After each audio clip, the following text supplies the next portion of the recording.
যা গরম পড়েছে তাই ভাবলাম এই গরমে একটু দই লস্যি বানিয়ে খাওয়া যাক। কি বন্ধুরা, তোমাদেরও কি দই লস্যি খেতে ইচ্ছে করছে? তাহলে আমারই মতন ঝটপট করে বাড়িতেই বানিয়ে ফেলো দই লস্যি। তো চলো এখন আমি দই লস্যিটা বানাবো। তো দেখো ফ্রিজের ভেতর থেকে এখন দইটা বের করে নিলাম। এটা ছিল আমুলের টক দই। এটাকে এখন মিক্সার গ্রাইন্ডারে গ্রাইন্ড করে নেবো। তো দেখো দিয়ে দিলাম টক দইটা, আর তারপরে এর মধ্যে একটা একটা করে দিয়ে দেবো বরফের টুকরো। তারপরে বরফের টুকরো দেওয়ার পরে দিয়ে দিলাম বিট লবণ, আর বিট লবণ দেওয়ার পরে দিয়ে দিলাম চিনি। যেহেতু মিষ্টি খেতে একটু বেশি পছন্দ করি তাই চিনিটা একটু বেশিই দিলাম। তো চলো এটাকে এখন ব্লেন্ড করে নিই।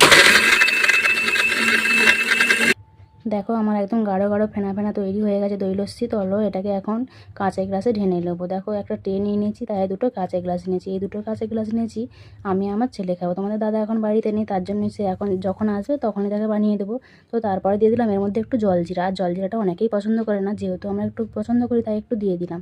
তো চলো এটাকে গুলিয়ে নিয়ে এখন খেতে শুরু করে দিয়েছি। তোমাদেরও যদি এই সহজ পদ্ধতিটা ভালো লাগে তাহলে তোমরাও কিন্তু বাড়িতে অবশ্যই এইভাবেই দই লস্যি বানিয়ে খেয়েও দেখবে ভালো।